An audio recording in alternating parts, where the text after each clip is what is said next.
Ya, Pak Robi. Pak Robi, selamat pagi, Ketua AMA Yogyakarta.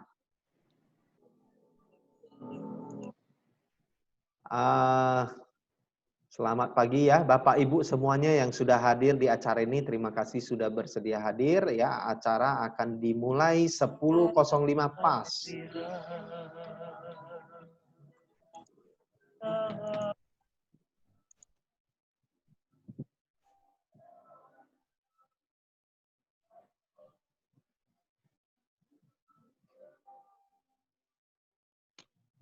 Pagi, Pak Robi. Salam. Salam dari Medan untuk Yogyakarta.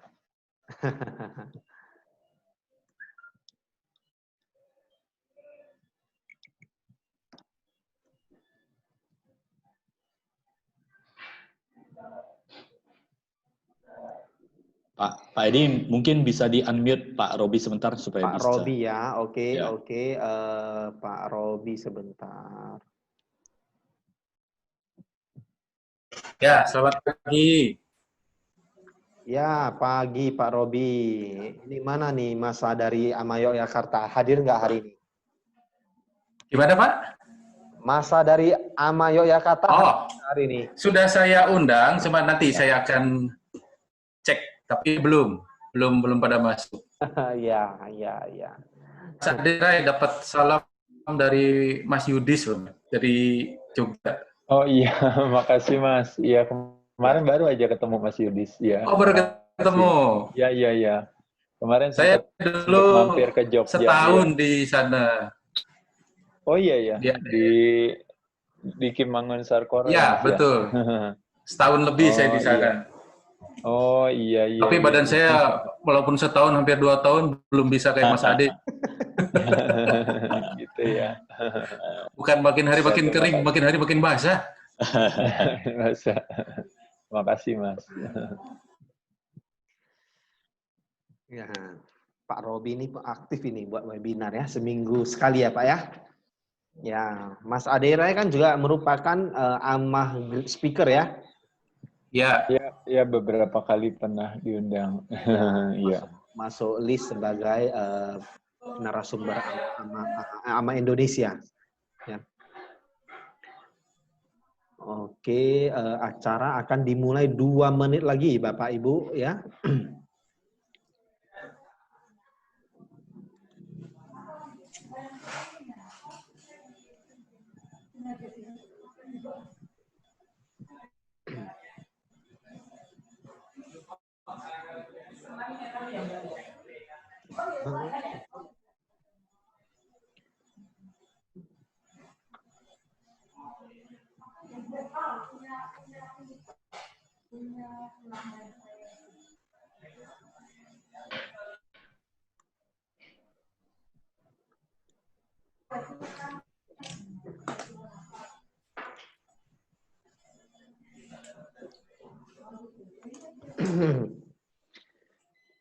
Ya, selamat pagi Bapak Ibu yang baru masuk di Zoom ya. Terima kasih semuanya. Acara akan dimulai 1 menit lagi.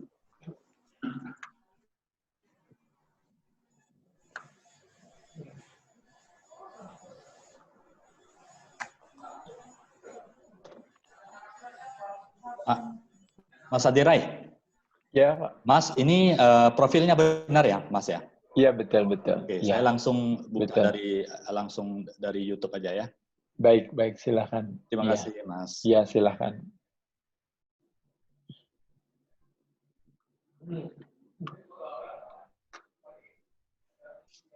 Oke, akan dimulai beberapa detik lagi ya. Terima kasih Bapak Ibu yang sudah hadir.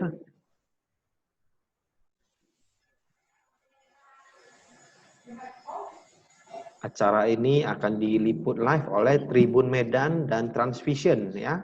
Terima kasih Tribun Medan dan Transvision. Oke, waktu sudah menunjukkan jam 10.05 ya. Kita akan segera mulai, kita tidak bisa menunggu lama karena talkshow kita diliput oleh media ya. Oke, kita mulai. 3, 2, 1. Selamat datang para peserta Era Ascot Talk Show. Senang berjumpa kembali dengan Anda semua. Hari ini kita mempunyai topik yang sangat menarik sekali, yaitu rahasia menjadi pemenang bersama Aderai, fisik dan mental, dengan narasumber yang sangat luar biasa, yaitu Bapak Aderai. Acara ini selain diadakan di Zoom Conference, juga akan relay live di Facebook Tribun Medan, Instagram Tribun Medan Daily, YouTube Transvision Official, channel 333 Transvision TV kabel berbayar, dan di Instagram Seru Channel Transvision.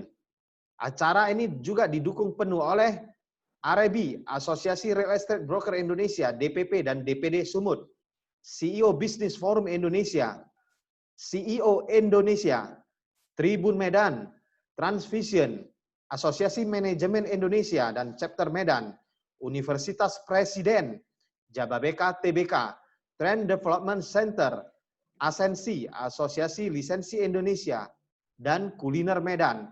Ya, kita langsung saja ke acara topik. Saya serahkan ke Pak Sianir selaku moderator dalam acara ini. Silakan Pak Sianir. Terima kasih Pak Edi Sanjaya sebagai host dan penyelenggara acara Era Ascot Talk Show ini luar biasa, yang selalu menghadirkan para CEO dan menghadirkan para tokoh-tokoh yang luar biasa di seluruh Indonesia, yang menginspirasi, memotivasi, dan memberikan support yang luar biasa, sehingga selama pandemi ini kita mendapatkan hal-hal yang positif yang ikut mengembangkan profesional dan bisnis kita ke depannya. Salam saya untuk para peserta di seluruh Indonesia, juga hadir Ketua AMA cabang Yogyakarta Pak Robi yang luar biasa untuk support di acara ini, dan seluruh peserta di seluruh Indonesia.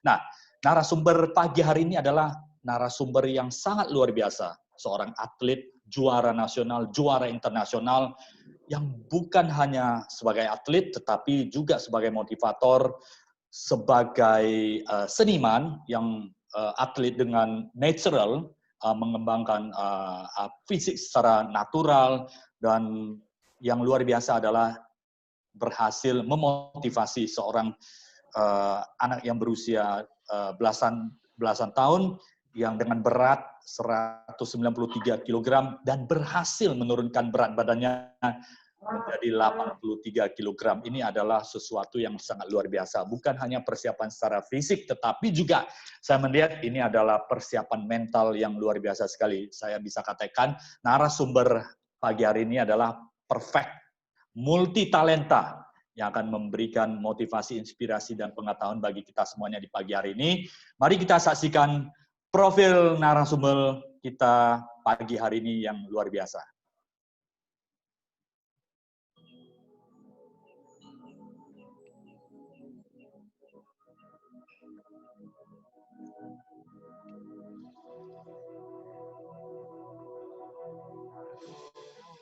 Pakaraya malam tiwe saha halo pakaraya wahanti nayaha paro pakaraya duhanti gawa paro pakaratam idam sadiram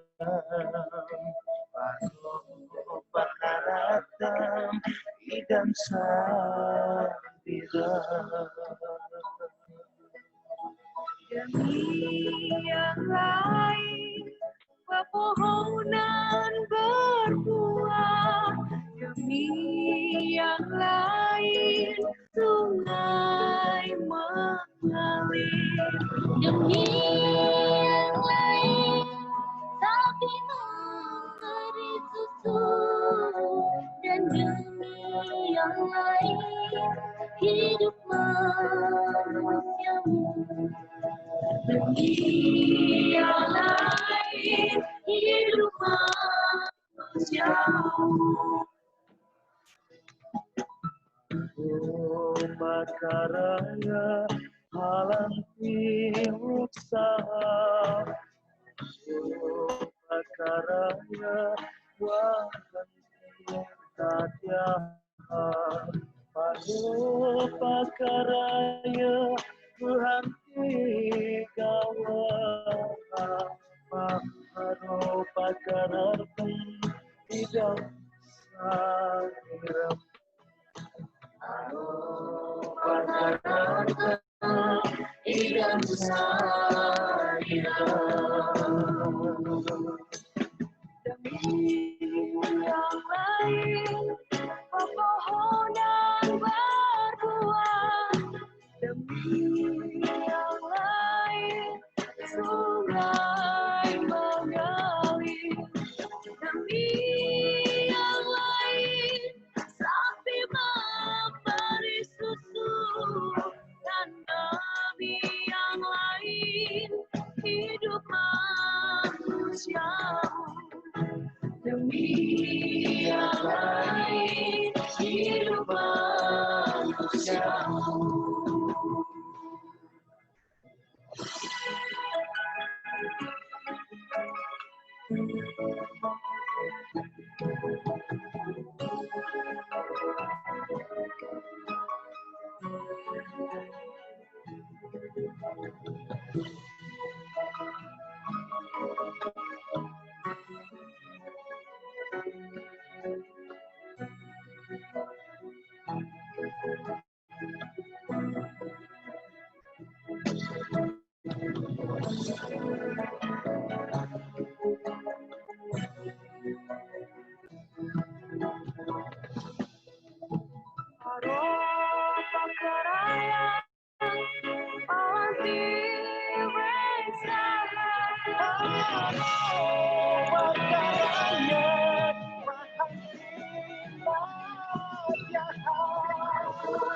Baik, terima kasih. Mari kita sambut dengan meriah Mas Ade Rai. Silakan Mas Ade dengan tepuk tangan yang luar biasa. Terima kasih Pak Sian, terima kasih Pak Edi atas kesempatannya sudah diundang. Silakan Mas Ade Rai. Ini luar biasa sekali ya Mas Ade Rai dengan prestasi yang sangat gemilang di nasional, juara sampai dari 96 sampai 2094 sampai 2007, bahkan juara Asia dan bahkan juara dunia ya Mas Ade Rai.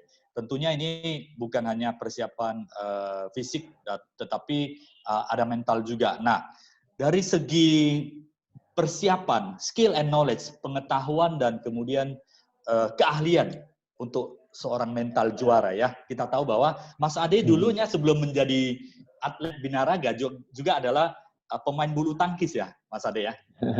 Iya. Bisa cerita sedikit mengapa bisa move ke menjadi atlet binaraga dan bisa sukses, persiapan skill and knowledge seperti apa Pak? Mas. Ya baik, terima kasih Pak Sian, terima kasih Pak Edi dan teman-teman sekalian. Salam sejahtera buat kita semua. Terima kasih. Mungkin kalau saya bercerita ya mungkin hanya lebih kepada yang mungkin bisa saya sampaikan bahwa saya bersyukur ketika memang kebetulan secara tidak sengaja bakat dan potensi saya justru yang mengarahkan saya pada profesi yang saya geluti hari ini. Artinya tidak semua orang kadang-kadang bisa mendapatkan kesempatan untuk bisa menjalankan profesi sesuai dengan panggilan hati gitu. Tapi kebetulan saya dulu dari kecil niatnya juga mau jadi olahragawan, akhirnya kesampaian jadi olahragawan. Jadi itu satu hal yang saya syukuri gitu Pak. Jadi memang sejak kecil saya sudah menggeluti berbagai jenis olahraga ya, bersyukur dengan dukungan daripada kebetulan orang tua saya ya, yang memberikan kesempatan seluas-luasnya kepada saya untuk berekspresi gitu. Dalam hal ini kecintaan saya pada olahraga gitu, dan akhirnya jadi atlet binaraga. Luar Gitulah biasa. kira-kira. Kalau dilihat dari masa kecil ya, Mas Ade dilahirkan dengan bobot yang sangat ringan ya, Mas Ade ya. Itu hanya 2,5 kilogram, dan bahkan pada usia remaja dengan tinggi badan 180 sekian itu hanya bobot 55 kilogram. Waktu itu bagaimana untuk mengembangkan fisik yang seperti ini sampai keinginan untuk menjadi berkompetisi menjadi juara binaraga? Iya, jadi segala sesuatunya sebenarnya secara bertahap ya. Mungkin kadang-kadang orang suka berpikir bahwa pada saat kita menggeluti olahraga atau menggeluti satu bidang, kita beranggapan ingin punya cita-cita yang begitu tinggi ya. Sebenarnya tidak ada salahnya memiliki cita-cita yang tinggi kalau itu kita jadikan sebagai sebuah itikat. Kalau saya membuat satu definisi itikat itu adalah lebih kepada yang namanya hasrat tanpa pamrih gitu ya. Jadi berbeda dengan tujuan yang mungkin kadang-kadang kita ada sebuah kepamrihan di sana. Tapi kalau itikat itu lebih kepada kayak, ya saya ingin menjadi yang terbaik saja dalam arti apa yang saya lakukan. Tapi kalaupun juga seandainya nanti tidak terjadi, atau misalnya tidak jadi juara, tidak punya prestasi, saya tetap akan melakukan hal yang sama gitu ya. Jadi waktu awalnya sebenarnya saya hanya menjalankan apa yang saya sukai, apa yang saya jalankan gitu, dan juga bermanfaat bagi diri saya, juga bagi orang lain, juga tidak ada dampak samping yang merugikan saya.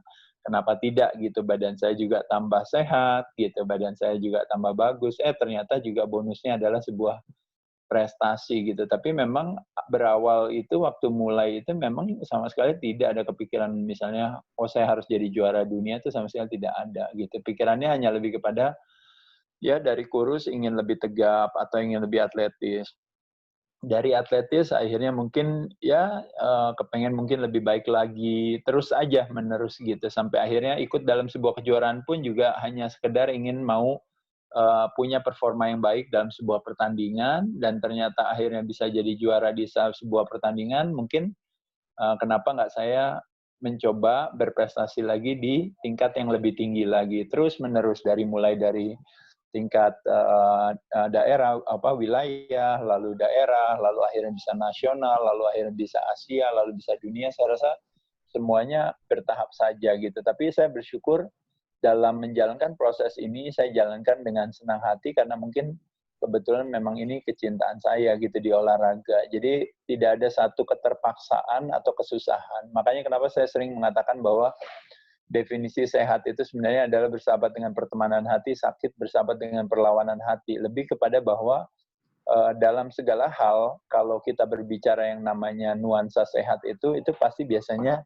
dilakukannya pasti dengan senang hati gitu ya. Dan saya yakin bahwa Bapak, teman-teman di sini juga, terutama dalam kegiatan bisnis usaha juga, terlepas daripada apapun juga ya, mungkin ada usaha yang menjanjikan dan sebagainya, tapi dalam sebuah proses kalau kita bisa menikmatinya, kenapa tidak? Mungkin ada istilah yang mengatakan bahwa bersyukur kalau seandainya kita mengerjakan sesuatu yang mengerjakan sesuatu yang memang kita cintai. Tapi di sisi lain, tidak ada salahnya juga kita bisa belajar mencintai apa yang kita kerjakan kalau memang itu kebetulan bukan passion kita gitu loh Pak. Luar biasa. Artinya akhirnya kita akan mencintai apa yang kita kerjakan kalau tujuannya itu adalah hal yang baik bagi kita semuanya.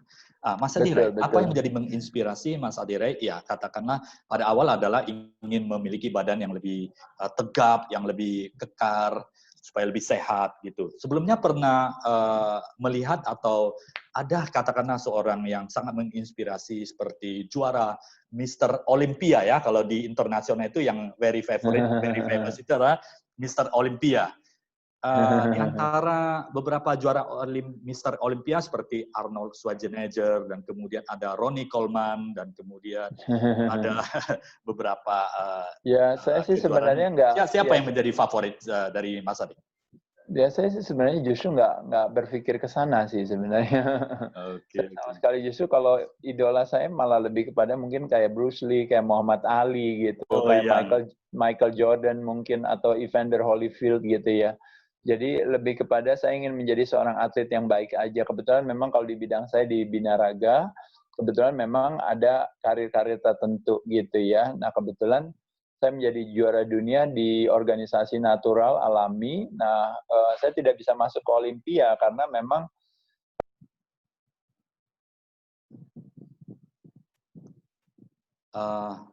Mohon maaf, Mas Adere, Pak Edi, ini ada kemute ini, Mas Adere. Yes, oh iya, yes. Oke, ya, sorry, maaf. ya, baik. Ya, jadi saya rasa sebenarnya lebih kepada panutan saya memang lebih banyak olahraga lain gitu. Bahkan sahabat kita seperti Susi Susanti gitu juga, itu juga jadi salah satu panutan saya juga ya. Kita seumuran nggak beda jauh ya, kurang lebih. Itu juga yang memotivasi saya juga untuk punya prestasi lebih baik. Kalau di binaraga memang yang menjadi tantangannya itu kenapa saya sulit untuk mencari panutan di binaraga, karena hampir mayoritas atlet-atlet binaraga itu memang kalau istilahnya itu nggak ada yang drug free gitu.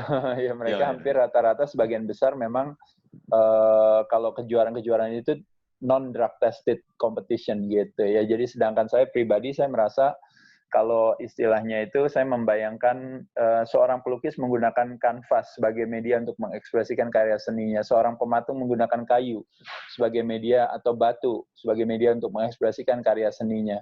Nah, kalau seorang binaragawan, saya merasa bahwa saya menggunakan tubuh saya sebagai media untuk mengekspresikan karya seninya. Makanya kenapa saya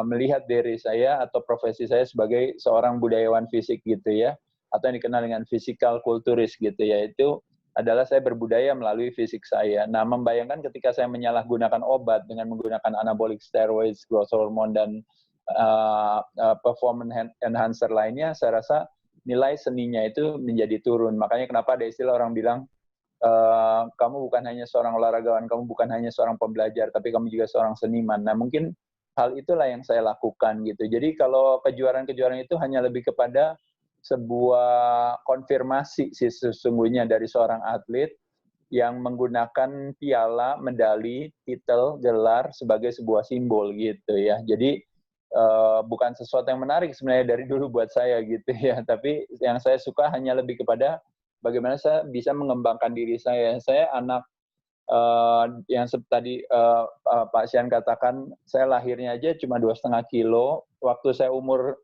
10 tahun, berat saya cuma 25 kilo. Berarti saya memang anak yang kurus saja biasa. Waktu saya di bangku SMA, tinggi saya udah 183, berat saya cuma 55 kilogram gitu. Tapi lulus SMA saya dengan berat 70 kilo, saya jadi juara nasional panco gitu, mengalahkan orang yang mungkin beratnya 100 kilo atau lebih gitu. Nah, dari situ saya melihat kok ada bakat dan potensi saya di dunia kekuatan ini gitu. Nah, jadinya saya jadikan ini sebagai sebuah kesenian yang saya nikmati gitu. Kalau nanti akhirnya saya bisa jadi juara, ternyata jadi juara nasional, akhirnya jadi bisa Asia, dan lalu bisa ikut kejuaraan dunia, itu hanya apa ya, kayak ya konfirmasi aja, tanpa harus itu pun juga sebenarnya nggak kenapa-napa gitu. Nah, yang mau saya sampaikan kepada teman-teman sekalian adalah kadang-kadang salah paham ketika kita beranggapan untuk menjadi seorang pemenang itu kita harus mengalahkan orang lain. Menurut saya itu satu hal yang sebenarnya salah paham gitu. Mungkin makanya kenapa profesi seorang atlet itu kadang-kadang kalau dianalogikan itu sebagai sebuah profesi yang sesungguhnya sebenarnya kalau bisa dikatakan dalam sebuah konsep kedewasaan atau kebijaksanaan, itu atlet itu masuk dalam kategori yang paling bawah. Kenapa? Karena atlet untuk dia merasa dia worth it atau merasa dia berharga itu kadang-kadang dia itu harus menginjak atau mengalahkan orang lain gitu. Nah, makanya itu sebenarnya sesuatu yang unik gitu. Berbeda dengan kita dalam dunia bisnis usaha, dalam dunia kesenian, dalam dunia yang lain, kita cukup berkarya bagi diri kita dan bermanfaat bagi orang lain, maka nilai kita akan semakin tinggi gitu, atau akan dihargai gitu. Tapi kalau atlet itu nggak seperti itu. Atlet itu unik. Jadi sebelum dia mengalahkan orang lain, dia tidak merasa dirinya bernilai gitu, berharga gitu. Jadi makanya kenapa saya katakan sangat unik ketika kalau kita mengutip salah satu dari ada seorang negarawan dari Italia zaman dulu ya, namanya Cicero gitu. Ya dia meninggal dianggap sebagai pemberontak dan sebagainya. Tapi ada satu zaman yang disebutnya namanya zaman Cicero pada saat itu dikenal dari tulisannya Cicero yang mengatakan ada yang disebutnya namanya six mistake of a man, ada 6 kesalahan manusia. Tapi salah satu kesalahan manusia yang paling sering kita lakukan itu adalah yang menurut Cicero bilang adalah yaitu adalah bahwa ada sebuah kecenderungan manusia itu untuk membuat dirinya merasa tinggi atau untuk membuat dirinya feeling better, itu dia harus menginjak orang lain gitu. Jadi dia untuk meninggikan dirinya, dia harus merendahkan orang lain. Itu adalah sering yang menjadi kesalahan manusia. Dan itulah yang sebenarnya yang dilakukan oleh seorang atlet sebenarnya. Jadi kadang-kadang apa bedanya saya sebagai atlet sehari sebelum bertanding dan sehari setelah pertandingan? Perbedaannya adalah sehari setelah pertandingan saya memegang piala. Tapi sehari sebelum pertandingan saya tidak memegang piala. Tapi kualitas saya sebagai seorang atlet sebenarnya sama. Tapi waktu saya memegang piala, saya bilang saya juara. Tapi waktu saya tidak punya konfirmasi melalui simbol piala, sehari sebelumnya saya merasa saya bukan apa-apa. Nah, disinilah sebuah keunikan yang saya katakan tadi gitu. Seolah-olah bahwa yang namanya juara, yang namanya sertifikat, yang namanya gelar, yang namanya titel itu seolah-olah dijadikan sebagai simbol konfirmasi bagi kita. Padahal sesungguhnya ada pernyataan dari orang yang bijaksana mengatakan bahwa kebalikan daripada sebuah keberanian semata-mata bukanlah ketakutan itu sendiri, tapi kebalikan daripada sebuah keberanian adalah sebenarnya adalah kebutuhan kita yang selalu ingin mendapatkan konfirmasi. Nah, dalam hal ini yaitu adalah yang kita lakukan hari ini. Tanpa piala kita merasa bukan berarti apa-apa. Tanpa sertifikat kita merasa bukan berarti apa-apa. Tanpa gelar kesarjanaan kita merasa tidak cerdas. Padahal ada gelar nggak ada gelar, kalau kita pintar ya kita pintar aja. Kalau badannya bagus ya badannya bagus aja tanpa ada piala maupun tidak ada piala. Tapi karena kita dalam tanda kutip memiliki kepengecutan seperti itu gitu, tidak memiliki sebuah keberanian, nah pada saat itulah makanya kenapa kita membutuhkan piala. Akhirnya sertifikat dijadikan sebagai simbol bahwa ini, lihat nih, saya adalah orang yang cerdas. Bahkan hari ini anak-anak muda sekarang menganggap dirinya berharga kalau seandainya setiap dia posting foto atau video, views-nya, likes-nya banyak. Setiap kali dia punya Instagram atau apa, kalau bisa follower-nya banyak. Seolah-olah itu dijadikan sebagai indikator bagi dia bilang dirinya itu worth it gitu adanya. Nah, jadi sangat unik ketika hari ini akhirnya kita memakai sebuah indikator-indikator yang sesungguhnya sebenarnya tidak mencerminkan hal tersebut gitu loh. Tapi kita meyakini hal itu gitu. Termasuk juga dalam hal dunia kesehatan juga kita ya hari ini gitu ya, memakai indikator tertentu seolah-olah indikator itulah yang akan menentukan kualitas kesehatan kita. Salah paham lagi seperti hari ini gitu ya. Jadi tapi apapun saya rasa kembali lagi kalau buat saya, mungkin kalau pesan saya sama teman-teman sekalian, hanya lebih kepada bahwa kita nikmati apa yang kita lakukan, bermanfaat bagi diri kita dan orang lain gitu ya. Dan ternyata itu sih yang jauh lebih penting kalau menurut saya. Kalau kayak gelar, titel, dan sebagainya, saya rasa itu sesuatu yang hanya lebih kepada kayak ya hiburan buat kita. Saya juga sekarang piala saya juga udah nggak punya semua, udah saya kasihin orang lain juga semua. Kadang ada di rumah saya nggak jadi apa-apa, tapi ketika piala saya kasih ke teman saya, dia malah termotivasi jadi mau punya pola hidup yang lebih sehat gitu. Jadi saya rasa kenapa tidak gitu. Karena ada piala nggak ada piala tidak menghilangkan saya sebagai seorang juara juga kan gitu ya. Sangat. Dan begitupun juga bagi orang lain punya piala, tapi kalau pialanya bukan karena dia sendiri juga tidak membuat dia juga menjadi juara gitu dengan dia memiliki pialanya gitu. Jadi saya pikir itu hanya hiburan saja ya. Saya bersyukur pengalaman perjalanan yang saya alami ini mengarahkan saya kepada sebuah prestasi yang baik. Tapi kalaupun saya tidak berprestasi, kalaupun saya tidak dikenal, saya akan tetap melakukan hal yang sama seperti apa yang saya lakukan hari ini gitu loh Pak maksudnya. Luar biasa. sangat bijaksana, sangat humble ya, seorang multi talenta seperti Mas Aderai yang selalu berkontribusi untuk masyarakat Indonesia, masyarakat olahraga, dan memotivasi banyak sekali ya, di atlet maupun yang non atlet. Nah, Mas Aderai, ini bagaimana Mas Aderai sebelumnya bisa membagi waktu di akademik dan di profesi dan di rutinitas sehingga Mas Aderai bisa menyelesaikan juga studi di Universitas Indonesia sampai satu jurusan sosial politik dan hubungan internasional di UI, dan Mas Aderai juga bisa melaksanakan kegiatan-kegiatan untuk kebugaran. Bagaimana membagi waktu? Di samping itu kan membutuhkan biaya juga, Mas Ade. Bagaimana itu ya? Ya, baik. Terima kasih, Pak. Sebenarnya kalau saya rasa, sekali lagi sebenarnya nggak gimana-gimana ya, semuanya biasa-biasa aja. Kalau saya pikir kita kuliah kan juga ada waktunya. Sehari kadang-kadang cuma kuliah paling cuma 2 jam, 3 jam, maksimal kadang-kadang kan 4 jam gitu ya. Kalau mungkin kita ngambil SKS yang agak sedikit lebih banyak, bisa jadi 6 jam dan sebagainya. Tapi hari kita tuh 24 jam. Kita latihan tuh cuma 1 jam. Ya. Kadang-kadang kalau mau latihan 2 kali ya 2 jam. Kadang latihan kalau efektif sekali itu kadang-kadang cuma 40 menit aja. Nah, yang justru yang menjadi tantangan kita itu kan lebih kepada kayak fokus kita untuk kita tahu apa yang kita mau gitu ya. Jadi setiap hari kita mau meluangkan waktu kita untuk berolahraga, setiap hari kita ada luangkan waktu kita buat kuliah, buat mungkin mengerjakan tugas, atau mungkin buat hal-hal yang lain. Saya rasa kalau waktu tuh pasti selalu ada. Yang nggak ada itu kan sebenarnya kan niatan biasanya.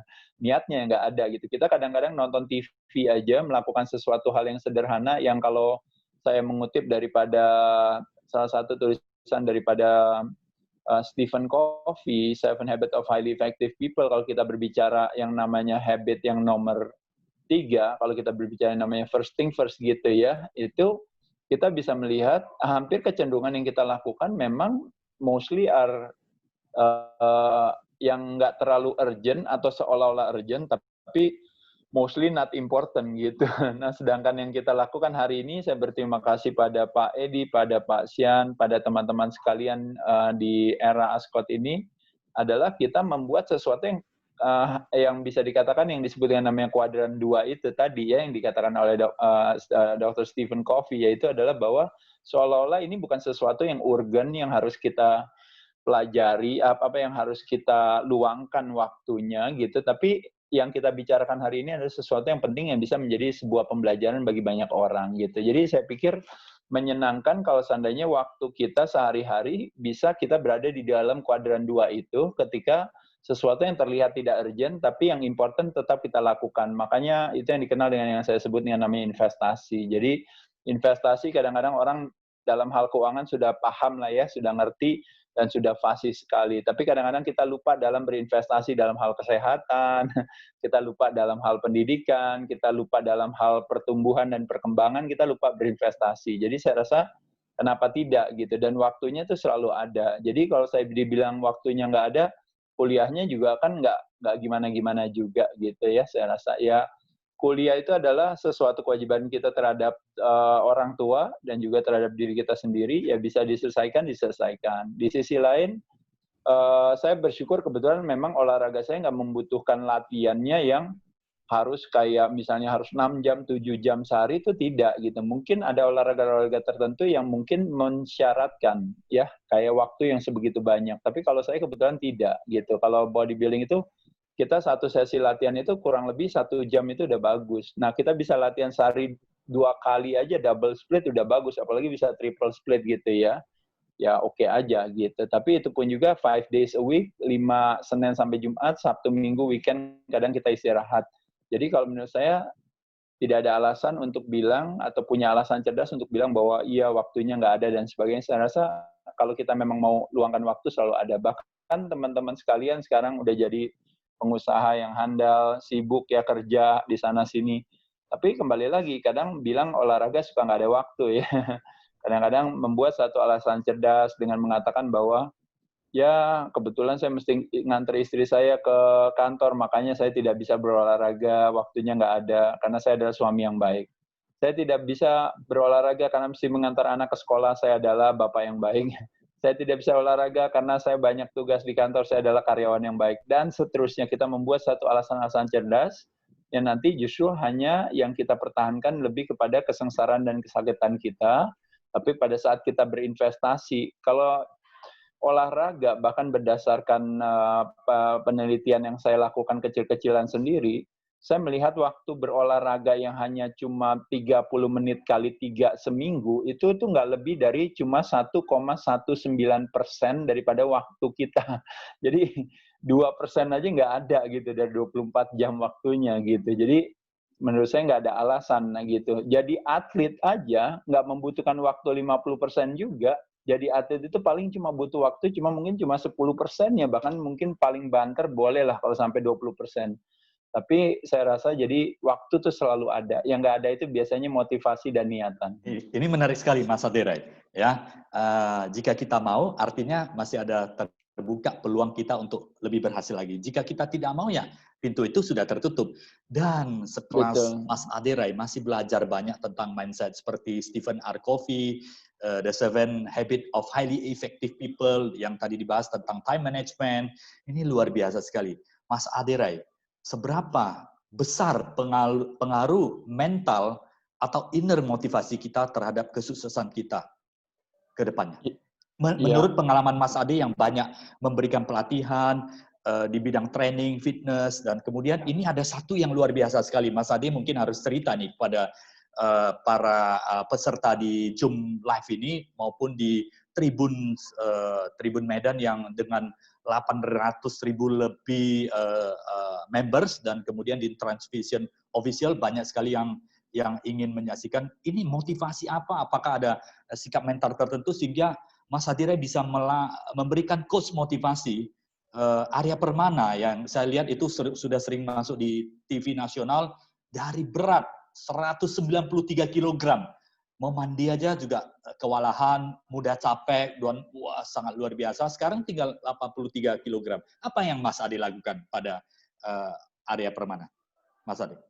Ya, mungkin kalau secara umum dulu mungkin saya bisa sampaikan kepada teman-teman apapun juga ya, yang kita lakukan itu dalam prosesnya akan kita jalankan dengan senang hati apabila kita punya sebuah pemahaman. Makanya kenapa saya katakan ibarat sebuah kedisiplinan atau kepatuhan itu fondasinya harus pemahaman.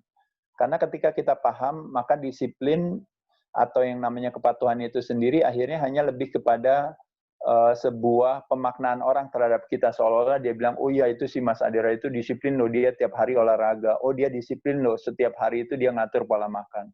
Tapi kita nggak pernah lupa kalau seandainya, oh itu kita nggak pernah bilang itu dia disiplin loh, tiap hari dia mandi loh, dia disiplin loh ya tiap hari. Itu tiap hari dia sehari 2 kali bahkan 3 kali dia sikat gigi loh, itu dia disiplin. Kita kenapa tidak pernah memberikan pujian kepada orang sebagai orang yang disiplin kalau dia bisa setiap hari rutin sikat gigi tiap hari, bahkan mandi 2 kali sehari atau sholat 5 kali setiap hari gitu. Yang mau saya sampaikan adalah karena ada sebuah pemahaman yang memang sudah kuat untuk kecerdasan kita akan kebersihan yang tinggi, bahwa saya mau dipuji atau tidak dipuji, ya saya akan mandi. Kenapa? Karena bersih itu adalah sebuah persyaratan yang harus saya penuhi untuk saya bisa menikmati hidup saya. Gitu loh maksudnya. Nah, jadi sama juga dalam hal kalau kita berbicara olahraga atau berbicara prestasi atau berbicara bahkan berusaha sekalipun juga, saya rasa kayak puja-pujian itu saya rasa kan itu hanya sesuatu yang di luar kuasa kita gitu. Makanya kenapa saya katakan reputasi itu is not located on us, is located on others. Jadi kita tanya 100 orang reputasinya Aderai, maka saya akan mendapatkan 100 reputasi. Mulai dari yang bilang hebat, mulai yang bilang sedang, biasa saja, sampai bahkan yang orang bilang saya seperti ini. Jadi itu di luar kuasa saya. Nah, jadi poin saya adalah bahwa kita nggak bisa melakukan sesuatu berdasarkan apa kata orang gitu. Jadi kita jalankan apa yang bisa kita lakukan saja. Nah, jadi kalau seandainya kita disiplin atau kita konsisten itu lebih kepada memang karena kita punya sebuah pemahaman. Makanya kenapa ada istilah orang bilang kelaparan terbesar adalah bukan kelaparan akan makanan atau kehausan akan minuman, tapi kelaparan terbesar adalah kelaparan akan arti dan makna. Makanya menyenangkan kita belajar. Karena kita belajar, kita paham. Ketika kita paham, akhirnya kita menjalankan itu dengan senang hati, dan ketika kita lakukan terus-menerus, repetition is a mother of skills. Akhirnya kemampuan skills kita terasah. Orang tanya, orang bilang, wah luar biasa ya kamu disiplin dan sebagainya. Tapi kita kembalikan ke diri kita. Kita nggak merasa susah juga. Kenapa? Karena kita memang jalankan aja, kita nikmati itu. Jadi saya rasa itu. Kedua, berbicara soal Arya Permana, sebenarnya yang mungkin saya mau luruskan sekali lagi gitu ya. Ya mungkin kalau bahasanya saya gitu, saya difitnah akan kebaikan saya gitu. Jadi kalau orang difitnah akan sebuah keburukan, saya difitnah akan sebuah kebaikan gitu. Jadi ceritanya seolah-olah semua orang nggak bisa bantuin Arya, cuma si Aderai aja, jadi akhirnya Aryanya berhasil turun. Tapi pada kenyataannya sesungguhnya Arya bisa turun itu nggak ada hubungannya. Ya adalah hubungannya sama saya sebagai korelasi, tapi bukan sebagai kosasi gitu. Jadi saya itu hanya lebih kepada memotivasi Arya dalam arti semuanya murni itu kerjaan Arya sendiri, Arya dan keluarganya gitu. Ditambah juga dengan dukungan medis, didukung juga dengan lingkungan sekitarnya gitu ya. Kalau saya hanya cuma pom-pom boys aja di luar sana, cuma memotivasi. Tapi intinya waktu dulu saya 4 tahun yang lalu bertemu Arya, kebetulan Arya pertama kali masuk rumah sakit. Arya tinggal di Kuningan, di Kerawang. Pada saat itu udah saking beratnya tuh udah hampir bahkan sampai waktu itu 198 kg ya. Dulu beratnya rata-rata sih dia di 193. Nah, waktu dia beratnya udah hampir 200 kg itu dia dilarikan ke rumah sakit. Waktu dilarikan ke rumah sakit kan di media kan banyak. Nah, kebetulan Rumah Sakit Hasan Sadikin nggak jauh dari tempat gym saya berada gitu ya, nggak dekat lah. Nah, pada saat itu saya melihat kok ada anak yang gemuk. Nah, saya di gym saya, pusat kebugaran atau pusat kesehatan masyarakat yang sesungguhnya, yang saya selalu beranggapan bahwa gym itu adalah yang namanya puskesmas yang sesungguhnya, fasilitas kesehatan tingkat pertama gitu, yang mengarahkan justru yang menjadi flattening the curve sesungguhnya itu sebenarnya adalah tempat fasilitas-fasilitas seperti ini gitu. Kenapa? Karena yang tadinya orang harus ke rumah sakit jadi nggak jadi ke rumah sakit karena perubahan pola perilaku yang kita lakukan di gym itu ya, atau di sarana fasilitas olahraga. Makanya kenapa tenaga medis akan selalu tersedia, karena yang sakit jadi makin hari makin sedikit, bukan yang terjadi kebalikan, hari ini makin hari makin banyak. Nah, di gym itu hampir lebih dari 50% orang yang ke sarana fasilitas olahraga kami gitu, itu orang-orang yang ingin menurunkan berat badan, dan hampir 100% berhasil gitu loh. Nah, jadi saya melihat kenapa nggak saya memberikan masukan juga kepada Arya, memberikan masukan kepada Arya untuk kenapa nggak merubah pola perilakunya dia gitu. Nah, pada saat itulah saya memberanikan diri dan akhirnya bersyukur saya diterima oleh keluarganya gitu ya. Untuk akhirnya berkenalan. Nah, sejak 4 tahun yang lalu saya berkenalan sama bapaknya, sama ibunya, sama Aryanya juga. Nah, lalu saya belajar dari mereka apa sih yang membuat Arya bisa dalam 1 tahun terjadi kenaikan 100 sampai 110 kg itu. Ternyata sehari-hari itu kerjaannya memang cuma main game, minum-minuman yang mengandung gula gitu ya. Iya. 20 gelas setiap hari gitu ya. Wow. Ditambah lagi juga dengan mengkonsumsikan makanan-makanan instan ya. Kadang-kadang packing-packingan itu ya, macam-macam ya, tepung-tepungan itu kurang lebih sampai 6 bungkus setiap hari dan sebagainya. Jadi saya rasa membayangkan sakit itu adalah sebuah konsekuensi daripada akumulasi investasi perilaku kita, maka kegemukan Arya itu adalah sebuah konsekuensi yang memang investasi yang dilakukan oleh Arya sendiri gitu. Yaitu adalah gula yang berlebihan yang banyak yang ada di badan, akhirnya dikonversikan ke dalam sel lemak. Dalam 1 tahun terjadi kenaikan 110 kg dalam 1 tahun. Arya sendiri adalah juga anak yang umur 9 tahun, kalau saya dulu umur 9 tahun beratnya cuma 20 kilo atau 25 kilo. Arya umur 9 tahun beratnya sudah 80 kilo, sudah 85 kilo. Jadi belum terjadi kegemukan yang drastis, dia saja sudah sebenarnya udah gemuk gitu. Nah, jadi naik, jadi Arya umur 10 tahun beratnya 198 kg. Si Adera umur 10 tahun beratnya 25 kilogram. Jadi kecil sekali gitu ya, Sangat berapanya kontras, ya. sangat kontras. Nah, jadi bersyukur karena Arya masih sehat dan dia anak kecil, dia tidak punya organ tubuh yang semuanya organ tubuhnya is all brand new kan gitu sesungguhnya. Hanya karena ulah perilaku dia yang tanpa disadari dan mungkin orang tuanya juga nggak terlalu paham gitu. Nah, maka pendekatan yang saya lakukan adalah pendekatan kepada orang tua sesungguhnya. Karena saya juga nggak bisa ngomong sama Arya, karena Arya anak 9 tahun. Yang saya bisa ajak sama Arya adalah dengan siasat. Saya kasih berbagai alat, kayak misalnya sepatu olahraga, bola, raket, dumbbell. Saya ajakin dia seolah-olah itu sebuah mainan yang saya persembahkan atau saya hadiahi dia. Nah, gara-gara dia dihadiahi itu mainan, karena dia anak kecil dan tidak tahu apa-apa, dia pakai mainan itu untuk dia bergerak gitu. Ditambah lagi kadang saya beliin juga kayak dia senang main video game, saya bilang saya beliin yang lebih bagus tapi main video gamenya harus sambil berdiri gitu. Jadi dia harus sambil berdiri mainnya gitu ya. Tolong jagain bapaknya, liatin. Lalu ibu di rumah saya ajarin cara masaknya yang baik, paling tidak ajarin jangan makannya yang apa ya, yang sederhana aja lah gitu. Jadi terlepas daripada dukungan medis, karena Arya juga kan melakukan operasi bariatrik, surgery, dan sebagainya. Lalu juga dukungan daripada orang tua yang tak henti-hentinya ya, mensupport Arya, saya rasa makanya Arya bisa berhasil turun. Itu pun juga turun dalam waktu 3,5 tahun kemudian, gitu loh. Jadi sebenarnya kalau menurut saya normal ya, nggak gimana-gimana gitu. Cuma memang ketika foto saya dan Arya yang kontras, waktu kita dulu pertama kali bertemu sama selanjutnya, ditambah lagi mungkin bentuknya saya nggak berubah, yang berubah Aryanya gitu ya.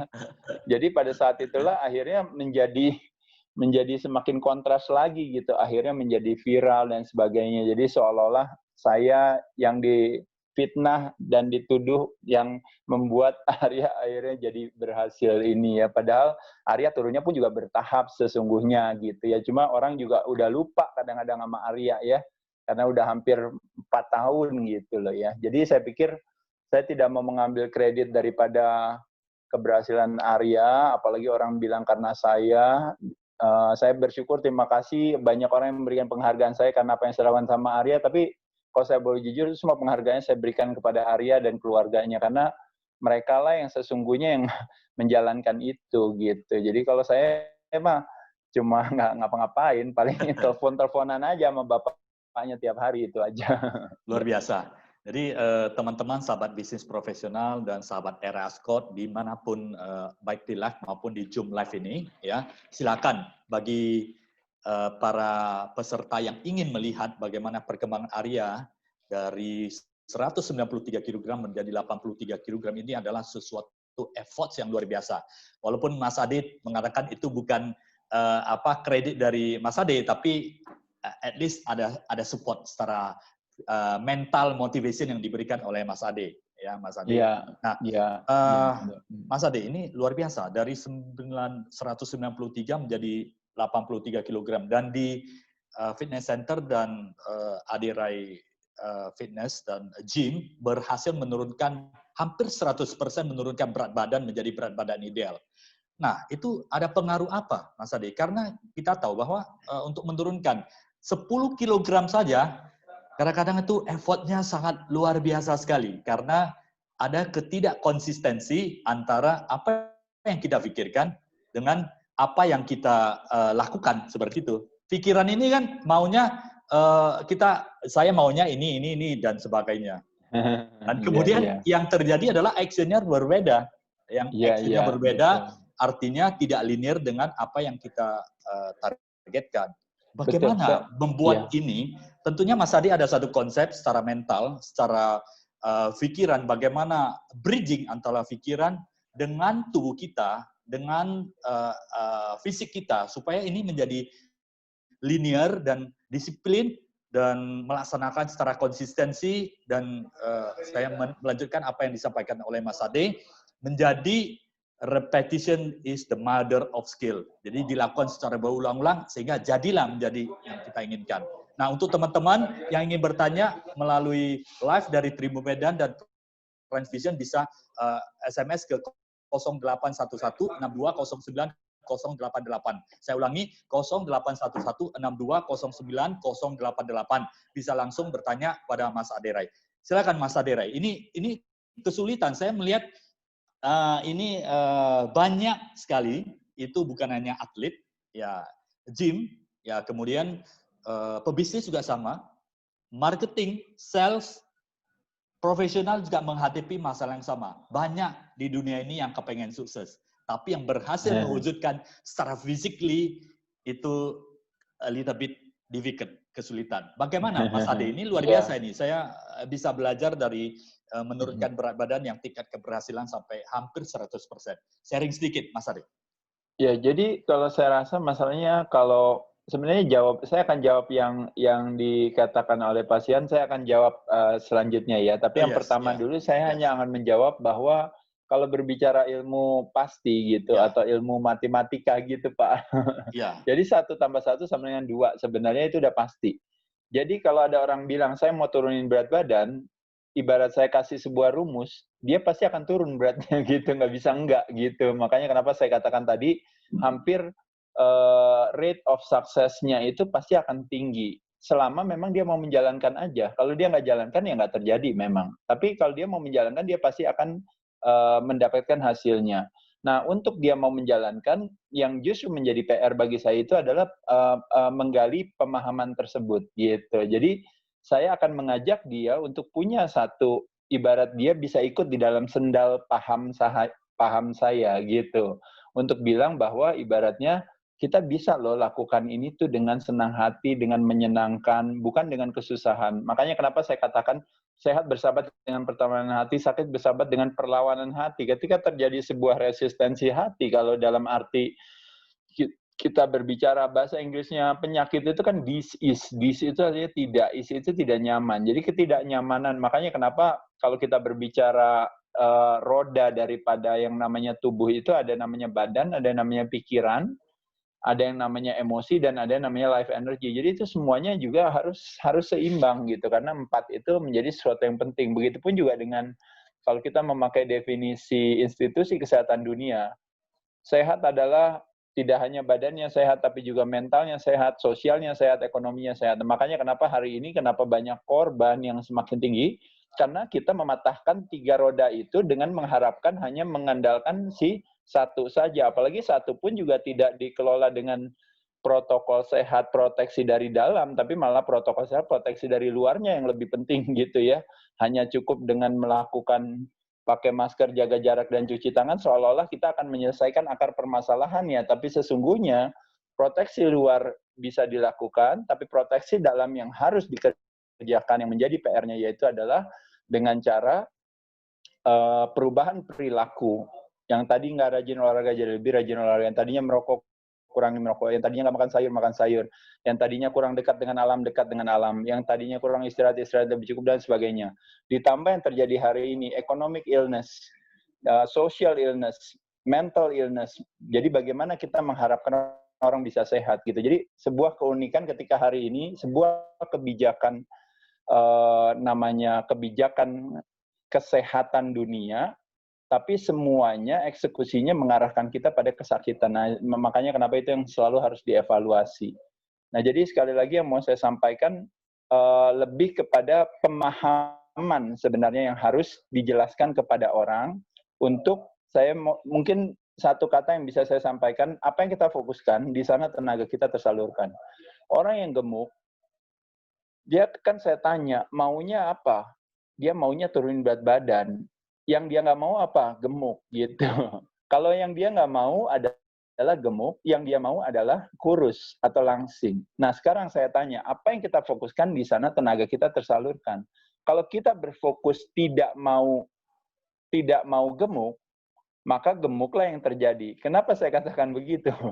Karena sebagai contoh misalnya orang yang selalu berfokus kepada apa yang dia tidak mau, bukan apa yang dia mau, maka seluruh tenaga dia itu hanya mengarahkan kepada apa yang dia tidak mau dan akan menjelaskan ketidakmauan dia. Tapi begitu kita udah jelas, kita nggak dapat apa-apa. Karena cuma sekedar penghiburan bahwa kita mendapatkan penjelasan tentang kegagalan kita. Makanya kenapa ada istilah yang mengatakan sibuk menganalisa kegelapan, tapi ingin mengharapkan penerangan, tidak akan terjadi.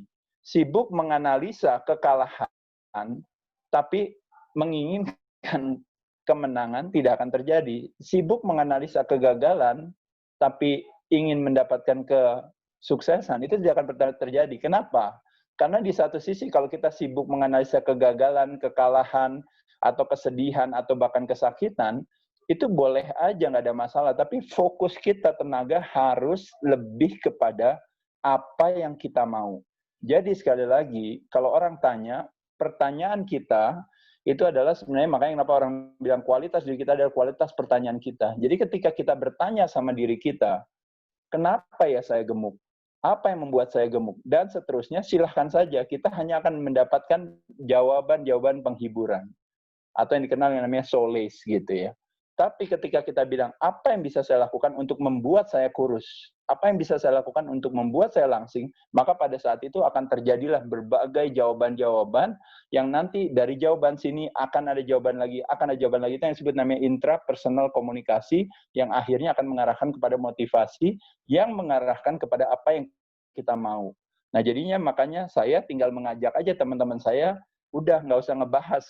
Ngapain ngebahas kamu gendut, orang kamu juga udah gendut dan kamu udah tahu apa yang kamu lakukan, nggak usah dibahas gitu.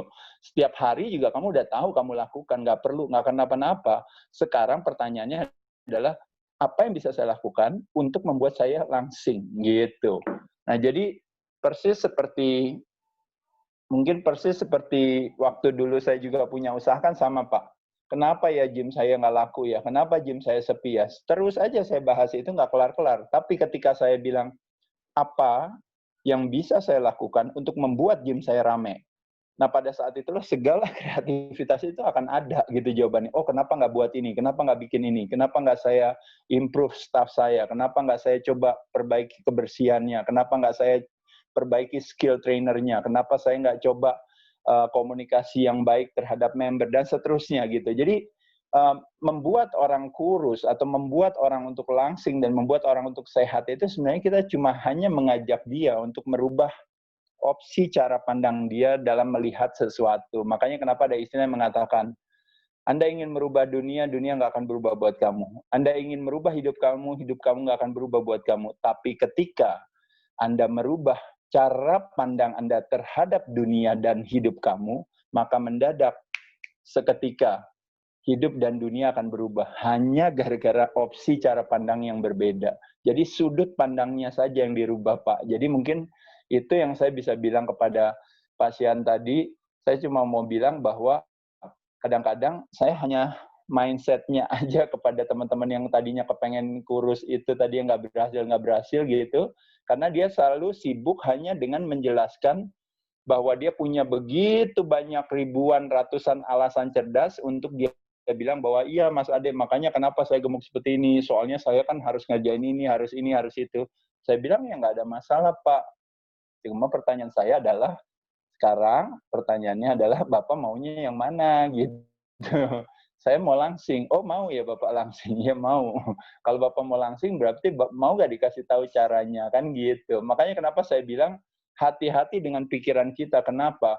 Karena di pikiran kita dia tidak mengenal kata tidak gitu. Dia hanya mengenal kata objek yang kita fokuskan. Nah, jadi makanya kalau saya yakin Pak Sian, Pak Edi, dan kawan-kawan kan kita dari zaman dulu, waktu awal juga udah pernah belajar kan, inget kan, kita disuruh tutup mata, lalu kita dibilang gini, tutup mata ya, dan coba jangan bayangkan monyet sedang pakai jaket polkadot. Jangan bayangkan, tidak boleh bayangkan. Jangan sampai membayangkan monyet pakai jaket polkadot. Jangan pernah membayangkan monyet pakai jaket polkadot. Jadi, apa yang terjadi ketika kita buka mata dan kita tanya, apa yang kita pikirkan, Pak? Ya udah monyet pakai jaket polkadot gitu. Setuju Mas Ade, setuju. Jadi bayangkan ibaratnya jangan sampai saya gemuk, jangan pernah saya gemuk, jangan sampai pokoknya nggak boleh saya gemuk ya, nggak bisa saya gemuk, jangan sampai saya gemuk. Akhirnya apa yang terjadi? Gemuk. Ya gemuk aja gitu. Nah justru yang menjadi mungkin dalam tanda kutip protes saya hari ini gitu dalam hal kebijakan kesehatan apakah di Indonesia maupun di dunia hari ini pun juga sama. Ketika kita sekarang ini ingin mengatasnamakan kesehatan, mengajak masyarakatnya sehat, tapi sibuknya itu adalah hanya membombardir dengan istilahnya membuat satu fondasi yang rapuh, yang lemah, dengan informasi-informasi yang dimasukkan di sana itu hanya lebih kepada materi, ketakutan, dan kecemasan kita akan sakit dan akan mati, gitu loh. Jadi bisa membayangkan, jadi ingin sehat, tapi fondasinya takut sakit, gitu. Jadi kata takut sendiri itu adalah udah sebuah fondasi yang rapuh. Jadi bisa bayangkan, Anda mau sukses dengan fondasinya takut gagal. Waduh, jangan sampai saya miskin, jangan sampai saya tidak bisa membiayai anak sekolah, jangan sampai saya nanti kalau tidak bisa punya ini, jangan sampai nanti saya tidak punya kantor sendiri, jangan sampai nanti saya tidak punya karyawan, jangan sampai nanti karyawan saya nggak bisa makan. Bapak bisa bayangkan kan istilahnya, apa yang kita fokuskan di sana tenaga kita tersalurkan. Makanya waktu saya bertanding, saya persiapan ini apa, saya ditanya, gimana Mas Ade nanti kalau seandainya kalah, gimana gini? Saya bilang, nggak ada di kepala saya kalah gitu. Luar biasa. Bukannya kalahnya nggak ada, tapi saya tidak mau berfokus ke sana. Kalau nanti harus kalah, kalau nanti harus sakit, kalau nanti harus gagal, ya kita ikhlas terima gitu loh, nggak apa-apa. Tapi dalam persiapan saya nggak akan spend waktu tenaga saya buat berfokus kepada apa ya nanti yang saya pakai sebagai alasan kalau seandainya nanti saya kalah. Yang nggak ada gitu. Saya cuma fokus adalah apa yang bisa membuat saya memenangkan pertandingan itu. Oh ya, dietnya mesti lebih ketat deh. Oke. Latihannya mesti lebih keras. Oh ya, kayaknya latihannya kakinya mesti lebih optimal lagi. Oh ya, baik. Oh ya, kayaknya kalau bisa bebannya lebih ditambah lagi. Oke, baik. Oh ya, kalau bisa waktu latihannya kalau bisa ada lagi tambahin dikit lagi ini gini. Oh ya, kalau bisa waktu istirahatnya agak lebih cukup ini. Dan seterusnya dan seterusnya. Jadi apa yang kita fokuskan di sana tenaga kita tersalurkan, yuk berfokus kepada apa yang kita mau, bukan apa yang kita tidak mau gitu. Bukan yang terjadi hari ini. Kita sibuk menyehatkan masyarakat dengan memfokuskan kepada masyarakat kepada apa yang tidak mereka mau, yaitu adalah takut akan sakit. Makanya kenapa sekarang ini Indonesia yang lemah. Luar biasa, Mas Adirai. Hari ini tambah satu lagi ya, gelar Mas Adirai, Master Motivator. Luar biasa sekali, bukan hanya secara sangat mengetahui skill and knowledge di bidang kebugaran, tapi juga di soft skill ya, di bagaimana bisa memotivasi melalui pikiran. Ya, setuju sekali. Inilah mungkin yang menjadi kenyataan bahwa yang kepengen diet itu gagal karena yang difokus, saya jangan gemuk, saya jangan gemuk, saya jangan gemuk. Boom, jadilah gemuk. Sebenarnya fokuslah bagaimana saya bisa berat badannya menjadi ideal, berapa kilogram, spesifik yang seperti ini. Karena Mas Adi sudah katakan tadi bahwa di mana pikiran itu divisualisasikan, disitulah ada energi yang mengalir di sana. Kita akan fokus kepada apa yang inginkan. Jadi, teman-teman, sahabat bisnis profesional, Bapak Ibu semuanya, ingin diet, ingin sukses, ingin berhasil, fokuslah apa yang diinginkan. Karena kita akan mengalir energi terhadap apa yang akan kita capai. Daripada kita menghabiskan banyak waktu terhadap apa yang kita tidak ingin capai, itu jauh lebih menghabiskan waktu, dan kemudian kita akan visual sesuatu yang fondasinya lemah, menurut Mas Adirai. Luar biasa sekali. Ya, tanpa terasa perbincangan juga 1 jam kah, Mas Adirai? Kita akan masuk ke pertanyaan dari audiens ini. Udah gak sabar nih, banyak yang ingin bertanya kepada Mas Adirai. Pertanyaan silakan, Pak. pertama, Pak Edi yang membantu pertanyaan, atau saya lanjutkan, Pak Edi? Pak Sianet aja. Oke, siap. Mungkin dari saya dulu pun boleh. Oke. Ini ada pertanyaan yang masuk ya ke WA saya yang live dari Tribun Medan dan Transvision. Ini dari Bapak Kadafi mau bertanya, makanan seperti apa yang cocok dikonsumsi setelah latihan di gym, apalagi setelah latihan badan terasa sakit-sakitan? Itu Pak Ade. Iya, baik. Ya, mau langsung dijawab ya, Pak ya? Ya, baik. Ya, jadi saya akan jawabnya secara umum saja ya, karena kalau itu kan pertanyaan mungkin lebih spesifik, mungkin anak fitness ya atau apa. Tapi mungkin secara umum saya mau mengatakan begini. Mulut kita adalah sumber kesehatan dan sumber kesakitan. Tubuh kita adalah akumulasi daripada makanan yang kita masukkan ke dalam diri kita melalui mulut kita, ya. Makanya kenapa di situ ada peran yang namanya satu, jenis apa sih yang kita masukkan ke dalam atau sumbernya dari mana. Yang kedua, yang disebut dengan namanya bagaimana penyajian makanan yang kita konsumsikan tadi. Yang ketiga, yaitu adalah kapan sih kita mengkonsumsikan atau memasukkan makanan itu. Dan yang keempat adalah jumlahnya memang seberapa besar atau seberapa banyak yang kita konsumsikan. Makanya bahasanya yang gampang itu adalah what, yang kedua adalah how, yang ketiga adalah when, dan yang keempat adalah how much. Nah, jadi kita tuh tidak pay attention atau memberikan perhatian kepada apa yang kita masukkan. Semua aja boleh masuk gitu. Nah, jadi ketika semua boleh masuk, wajar saja akhirnya makanan yang harusnya menjadi kekuatan akhirnya menjadi kelemahan. Makanan yang harusnya menjadi kesehatan akhirnya menjadi kesakitan karena tidak ada seleksi. Nah, makanan yang membuat kita sakit itu hampir sebagian besar masyarakat di Indonesia itu mengkonsumsikan yang namanya kelebihan itu karbohidrat gitu ya. Karbohidrat bisa dari nasi, dari kentang, dari tepung dan turunannya terutama ya, yang tentunya yang kadang-kadang bisa dari mie, roti, kue-kuean, kerupuk, keripik dan sebagainya, termasuk juga gula yang datang dari berbagai hal, mulai dari proses food, mulai dari gula yang berasal dari minuman, gula yang berasal dari berbagai makanan-makanan yang kadang-kadang kandungan gulanya juga tersembunyi. Nah, ketika gula kelebihan di badan kita, nah pada saat itu makanya akan dikonversikan ke lemak. Nah, makanya kenapa banyak orang Indonesia itu kadar lemaknya tinggi, meskipun badannya kurus. Nah, ketika kadar lemak tinggi, akhirnya berpotensi terhadap berbagai penyakit-penyakit yang dikenal dengan namanya penyakit tidak menular atau penyakit degeneratif. Seperti yang berhubungan dengan pembuluh darah dan jantung. Ya, mulai dari heart attack, stroke, berhubungan dengan diabetes tipe 2, lalu juga bisa larinya nanti ke macam-macam ya, termasuk demensia, cancer, dan sebagainya, disebabkan karena ulah perilaku kita mengkonsumsikan karbohidrat yang berlebihan. Nah, dikenal ada terminologi yang dikenal yang namanya resistensi insulin. Jadi selnya saking tidak sensitifnya lagi terhadap gula karena udah kebanyakan, dia jadi resisten terhadap si insulin yang sebagai pembawa gula itu, karena ketika kita konsumsi gula berlebihan maka otomatis insulin di dalam tubuh kita atau produksinya menjadi meningkat. Nah, pada saat itulah terjadi yang namanya metabolic syndrome yang akhirnya klaim-klaim BPJS kesehatan dan sebagainya itu begitu banyak negara yang memiliki itikat mulia memberikan biaya penggantian pengobatan akhirnya harus defisit. Gara-gara apa? Gara-gara rakyatnya pola hidupnya tidak sehat. Dan pola hidup yang tidak sehat inilah yang akhirnya menjadi comorbidity atau yang menjadi pre-existing kondisi hari ini.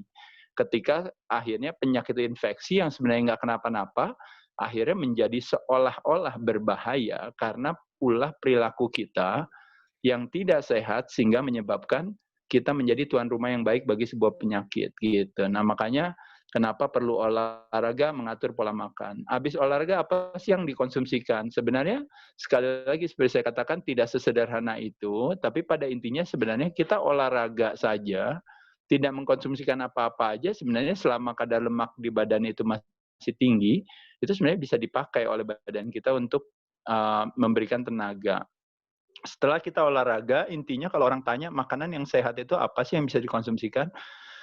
Makanan yang baik itu adalah makanan yang alami sesungguhnya. Alami itu artinya apa? Alami itu adalah kalau bisa jangan makanan yang processed food, tapi makanan yang alami. Makanan alami, makanan sehari-hari. Makronutrisi ada karbohidrat, protein, dan lemak. Kalau seandainya mengkonsumsikan karbohidrat secukupnya. Kalau seandainya mengkonsumsikan protein, kalau bisa jangan kurang, kalau bisa cukup. Tidak perlu terlalu tinggi.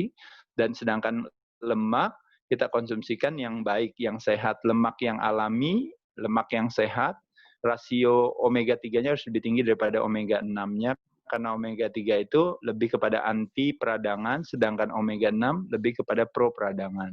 Nah, jadi nanti kita bisa bahaslah secara detailnya, tapi secara umum, teman-teman sekalian, kita makan mesti yang alami, bukan makanan yang proses, karena kalau yang proses itu kadang-kadang lebih kepada pertimbangan kenyamanan atau kepraktisan saja. Jadi kurang lebih kira-kira secara umum saya katakan tadi, kadang-kadang penyakit itu justru hadir karena ulah perilaku kita. Apalagi dengan adanya social distancing di rumah, ya sekarang itu semua kebanyakan larinya ke makanan dan larinya justru malah ke karbohidrat. Makanya kenapa kualitas kesehatan masyarakat di dunia termasuk di Indonesia hari ini justru semuanya menurun drastis gara-gara kebanyakan di rumah dan larinya semua ke makanan. Kadang larinya ke rokok, kadang larinya ke minuman, kadang larinya ke medikasi. Ya, obat antidepresan, anti anxiety karena terjadinya economic illness, terjadinya social illness, terjadinya mental illness. Obat tidur juga dikonsumsikan. Akhirnya kita harus hidup dengan side effect atau dampak samping. Nah, makanya ketika akhirnya kita lemah, sakit, dan kalau sampai kejadian kita akhirnya harus terjadi yang namanya prematur kematian atau meninggal, nah pada saat itu malah dikreditkan sebagai si penyakit infeksi itu yang dijadikan sebagai materi baru kecemasan dan ketakutan. Akhirnya terjadi terus-menerus putar-memutar itu yang namanya cycle of ignorance atau yang disebut dengan cycle of fears itu tadi. Bukan hal yang bijaksana. Kurang lebih itu teman-teman sekalian. Baik, masih ada Pak Edi dari Tribuns maupun official Ada satu lagi ya. Transvision, yes. Oke, satu lagi dari Transvision dan Tribun Medan. Ini dari Satria, dari Binjai, Sumatera Utara. Ya, mau bertanya, bagaimana caranya ketika hobi gym saya menjadi profesi dan bisa untuk menambah penghasilan keuangan. Saya mohon pencerahannya Mas Ade Rai. Ya, saya rasa satu hal yang bagus ya, karena kalau seandainya, intinya sebenarnya mungkin saya cuma bisa bilang singkat saja buat teman-teman sekalian. Apapun bidang kita, termasuk kita di gym juga, nomor satu yang harus kita punyai itu modalnya itu adalah harus kita tuh senang menolong orang gitu aja ya. Karena ketika kita punya peran yang bisa menolong orang, pada saat itulah nanti konsekuensinya atau insentifnya yaitu adalah ketika kita nanti bisa mendapatkan penghasilan sebagai ganjarannya. Gitu aja sih sebenarnya. Makanya kenapa jadi seorang personal trainer yang sukses atau seorang trainer yang baik itu kan karena memang dia bermanfaat bagi banyak orang gitu loh. Jadi teman-teman edukasilah dirinya dengan baik, dengan banyak sehingga kita semakin nilai kebermanfaatan kita semakin tinggi, maka profesi itu akan semakin menjanjikan. Luar biasa. Jadi memberikan value kepada masyarakat, kepada orang lain, selalulah memberikan manfaat lebih kepada orang lain ya. Dan akhirnya profesi kita akan akhirnya mendapatkan nilai yang baik juga. Oke, Mas Adi saya lanjutkan Ya. dari Pak Muhammad Prayogo. Izin bertanya bagaimana cara memotivasi diri agar tidak malas berolahraga dan apakah mengkonsumsi suplemen itu berbahaya, Mas Adi? Mengkonsumsi suplemen tidak berbahaya, mengkonsumsi obat yang mungkin dampak sampingnya yang harus kita tanggung ya, karena pendekatan pengobatan itu kan pendekatan meredakan gejala tapi tidak menyelesaikan permasalahannya gitu. Makanya kenapa pendekatannya harus perubahan perilaku, apakah perilaku makan, perilaku gerak dan sebagainya. Nah kalau tadi yang pertama pertanyaannya apa Pak tadi? Yang memotivasi diri agar memotivasi tidak malas berolahraga, Mas Adi. Ya, maksudnya konsistensi. Ya itu tadi saya katakan tadi konsistensi itu fondasinya adalah kepatuhan. Jadi kalau pertanyaan seperti itu sama saja kayak saya tanyakan sama Bapak, bagaimana Pak saya memotivasi diri supaya saya tidak malas mandi gitu. Nah Bapak pasti akan bilang gimana ya? Coba ya mandi itu kan bukankah sesuatu yang nikmat Mas Ade? Bukankah justru dengan mandi itu kita jadi bersih? Kalau badan kita bersih kita jadi lebih nyaman untuk melakukan berbagai hal. Jawabannya tepat sekali. Ketika kita keramas membersihkan rambut kita, ketika kita mandi kita membersihkan badan kita, ketika kita sikat gigi kita membersihkan mulut kita. Nah, sikat gigi, keramas dan mandi adalah membersihkan badan luar. Olahraga membersihkan badan dalam. Nah, membayangkan badan luar sama badan dalam kok lebih banyak yang dibersihin badan luar daripada dalamnya. Nah, sedangkan yang di luar itu biasanya sebenarnya kan cerminan daripada yang di dalam. Bunga yang mekar, buah yang manis, itu karena akarnya memang yang sehat. Nah, jadi tubuh manusia pun sama. Kita lebih sibuk memandikan yang luar, tapi yang di dalamnya nggak dimandikan. Gitu. Nah, olahraga itu memandikan jantung kita, memandikan darah kita, memandikan organ tubuh kita. Bukankah sesuatu yang menyenangkan? Membayangkan kita, wah saya sibuk sekali ya, terakhir saya mandi sikat gigi 3 bulan yang lalu. Kita diketawain. Tapi ketika kita, wah saya sibuk sekali ya, saya tidak pernah memandikan bagian dalam saya udah 3 bulan ini nggak olahraga. Seolah-olah sebuah kewajaran. Padahal bisa bayangkan kan ya, 3 bulan itu nggak olahraga, itu nggak mandiin badan dalamnya, gimana nggak badan dalamnya kotornya luar biasa. Nah makanya pada saat itulah, makanya yang terjadi adalah potensi terhadap berbagai penyakit itu hadir. Itu yang mau saya katakan. Dengan pemahaman dan kita sadar bahwa setiap hari saya harus memandikan badan dalam saya seperti saya memandikan badan luar saya, pada saat itu akhirnya olahraga bisa menjadi bagian daripada kehidupan kita yang memang kita lakukan dengan senang hati. Olahraga tidak membutuhkan motivasi. Sikat gigi tidak membutuhkan motivasi. Berdoa, bersolat, bersembayang tidak membutuhkan motivasi.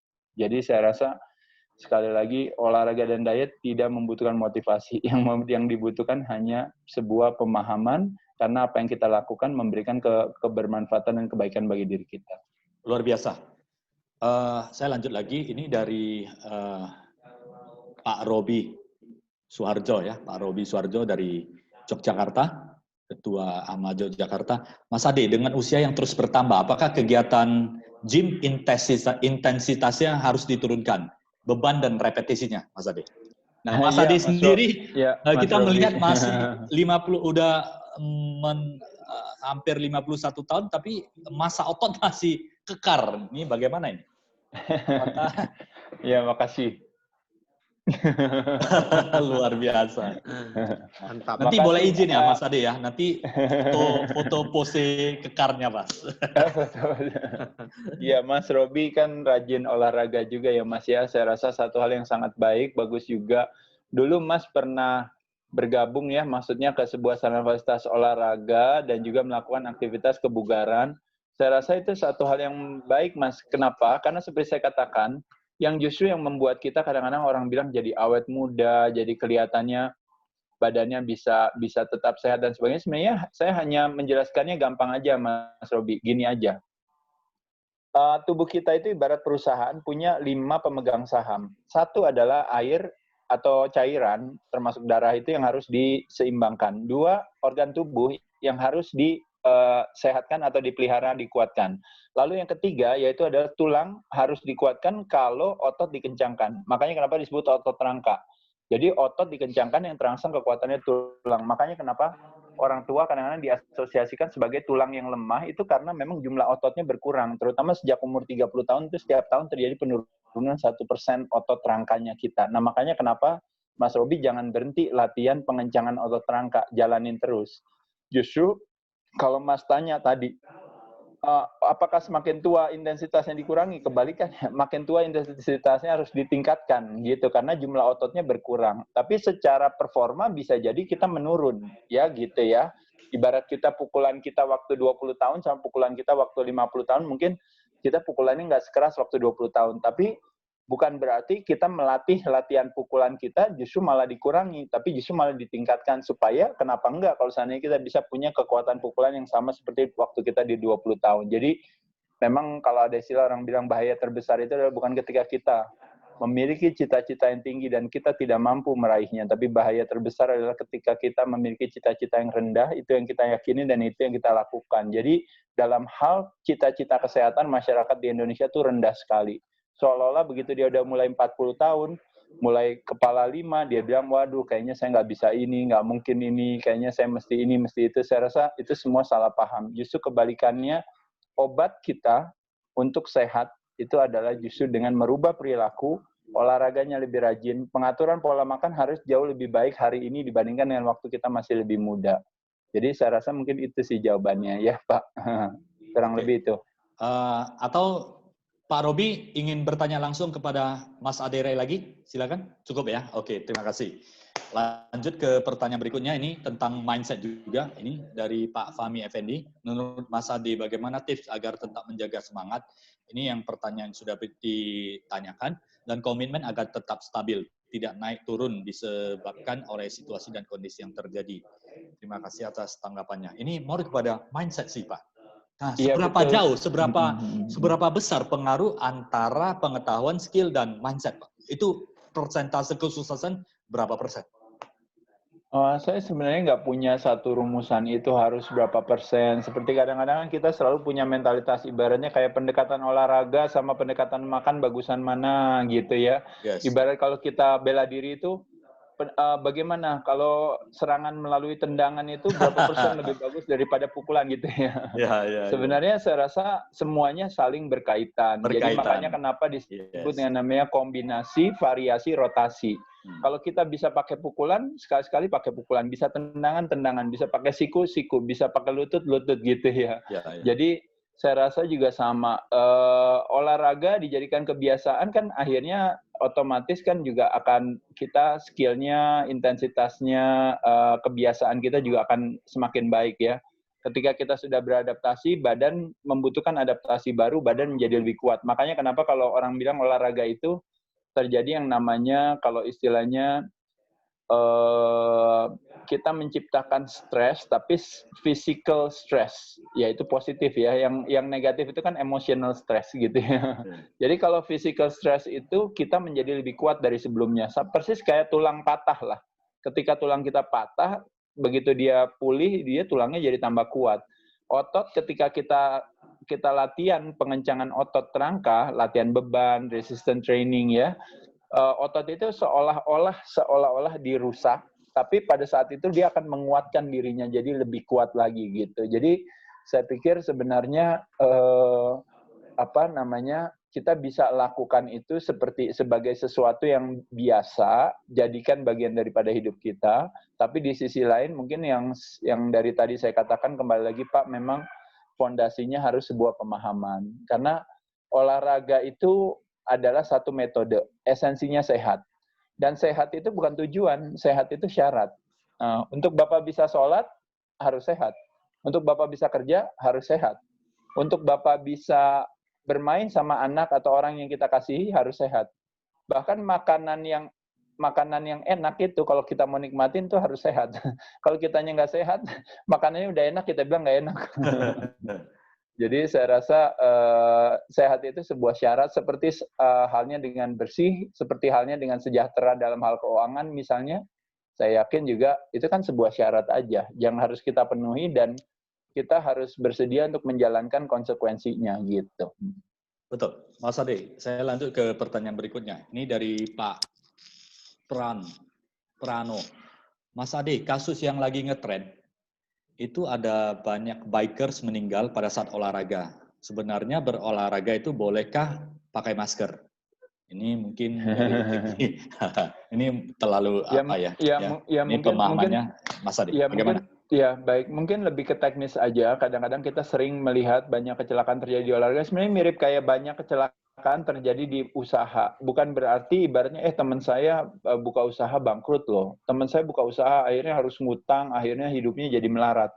Jadi kesimpulan apa? Kesimpulan makanya jangan berusaha kan gitu kan, bukan gitu.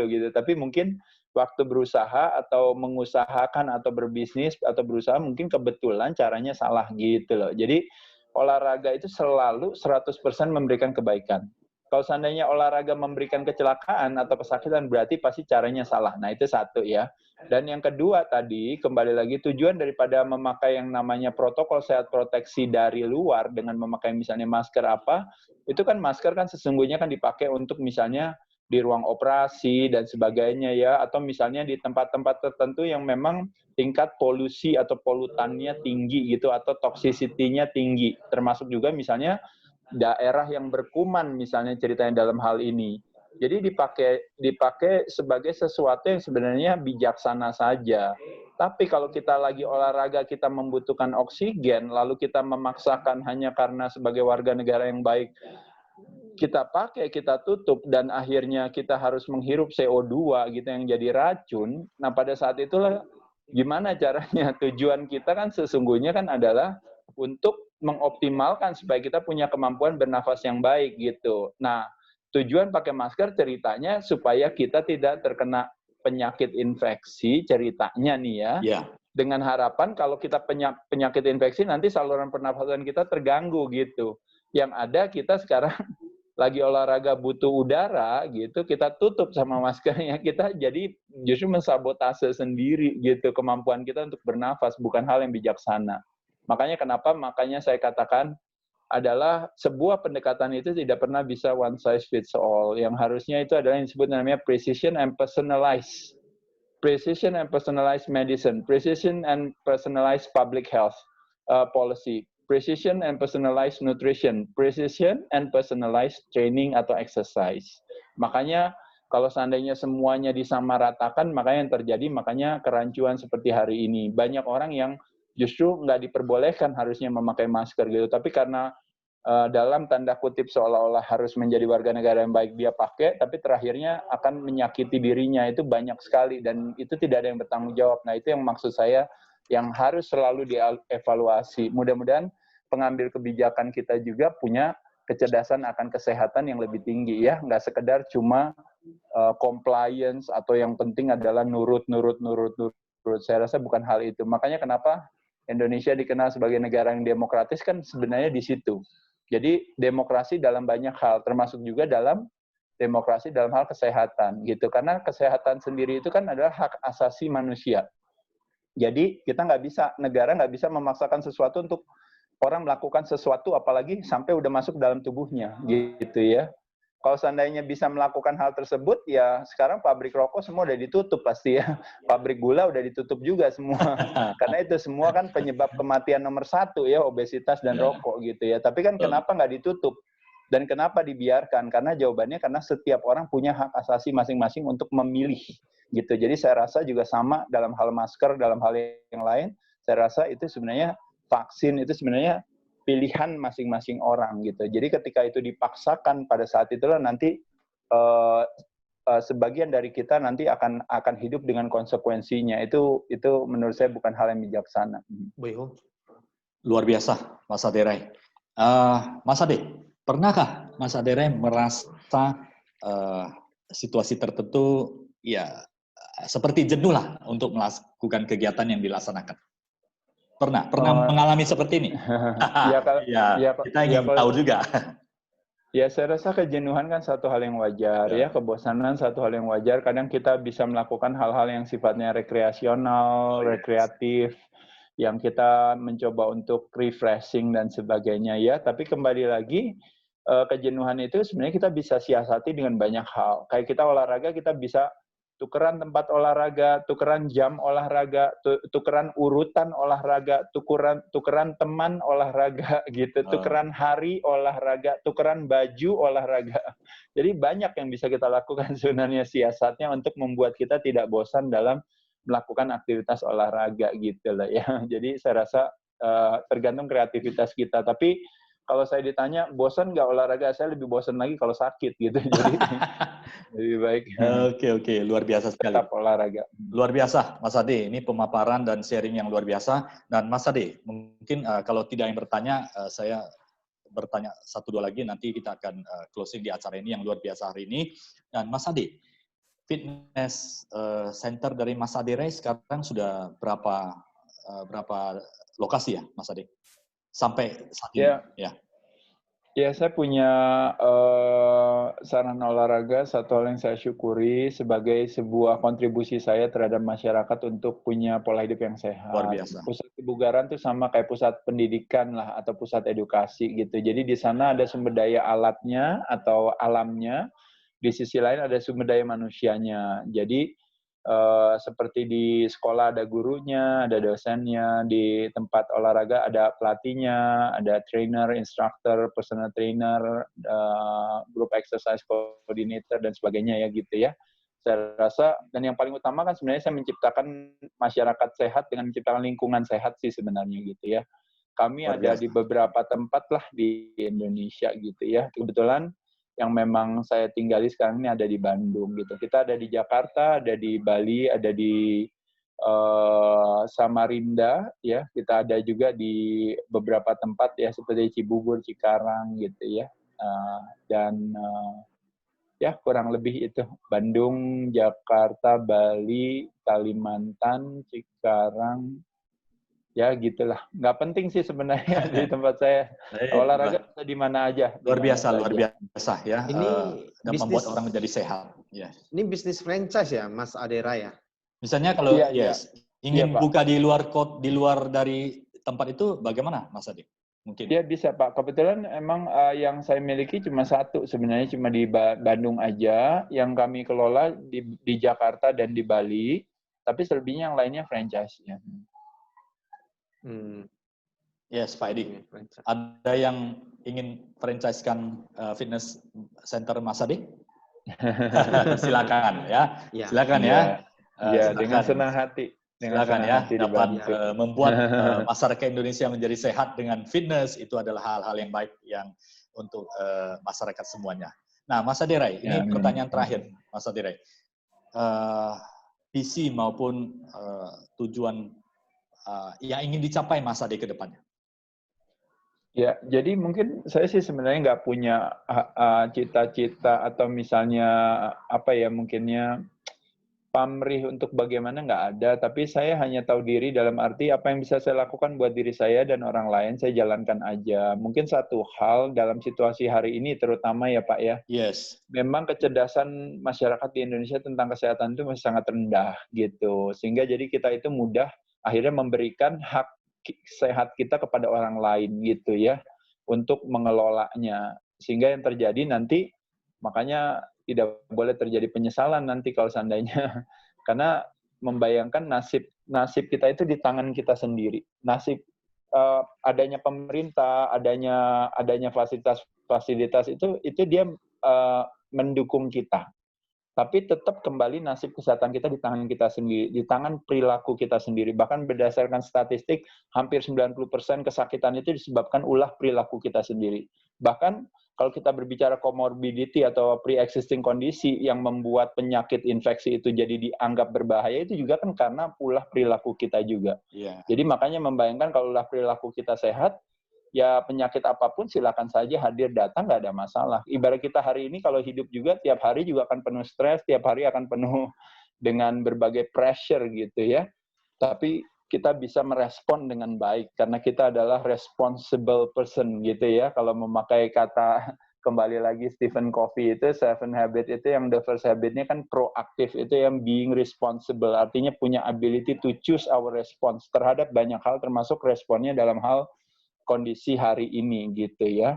Justru bagaimana kita fokus ke dalam diri kita, perilaku kita, dan itu makanya kenapa yang mungkin saya ingin mengajak teman-teman untuk yuk cerdaskan atau edukasi diri kita, bukan cuma soal keuangan, bukan cuma soal di bidang yang kita kuasai, tapi kenapa nggak kita cerdaskan di bidang kesehatan. Sehat memang tidak menarik selagi masih kita miliki, tapi menjadi begitu menarik pada saat dia pergi dari kita, apalagi hari ini.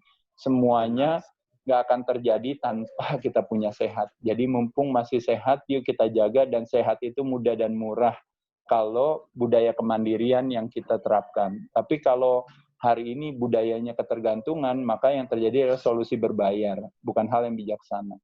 Setuju sekali, sangat menginspirasi, memotivasi, sangat membuat kita menjadi menyadari betapa pentingnya kesehatan dan betapa pentingnya untuk mengendalikan pikiran, mengendalikan apa yang kita inginkan. Tujuan utama adalah kita sehat. Semoga kita semuanya sehat selalu dan selalu kita diberkati untuk dapat mencapai hasil yang lebih baik lagi. Dan terima kasih Mas D, saya kembalikan ke Pak Edi Sanjaya sebagai host ya. Terima kasih Ya. Pak Sian. Terima kasih Pak Siani dan Pak Aderai ya, pemaparan dari narasumber yang sangat luar biasa. Semoga webinar ini bisa bermanfaat untuk Bapak Ibu semua ya. Di webinar ini kami juga membuka donasi ya, yang bekerja sama dengan Jababeka TBK, Yayasan Pendidikan Universitas Presiden, Badan Nasional Penanggulangan Bencana atau BNPB, yang dananya untuk kegiatan sosial dengan target memberikan susu bubuk dan nutrisi lainnya untuk para balita dan anak-anak yang orang tuanya kehilangan pekerjaan. Dan bantuan ini akan kami laporkan langsung ke Kepala BNPB, Bapak Jenderal Doni Modando, karena sekarang pemerintah fokus menolong anak-anak yang kekurangan nutrisi. Ya, donasi bisa transfer ke BCA dengan akun 87311111111 atas nama Yayasan Pendidikan Universitas Presiden, sesuai dengan flyer yang tertera di layar monitor kita ya. Flyer ini Bapak Ibu boleh Anda foto ataupun screenshot ya Bapak Ibu ya. Sekali lagi donasi transfer ke BCA atas nama Yayasan Pendidikan Universitas Presiden. Ya, untuk mengetahui tentang era Ascot dan era Ascot Talk Show, Anda bisa follow Instagram era Ascot ya, @era_ascot ya, @era_ascot, dan rekaman-rekaman talkshow ini Anda Bapak Ibu semua bisa akan di-record di YouTube Edi Sanjaya ya. Oke, saya akan closing. Sekali lagi terima kasih banyak kepada narasumber Mas Aderai ya, dan Pak Sianiat dan semua audiens yang sudah mengikuti acara ini dari awal hingga selesai. Sampai jumpa kembali di Era Ascot Talkshow hari Jumat depan jam 10 WIB. Salam sehat, sukses selalu. Terima kasih. Terima kasih.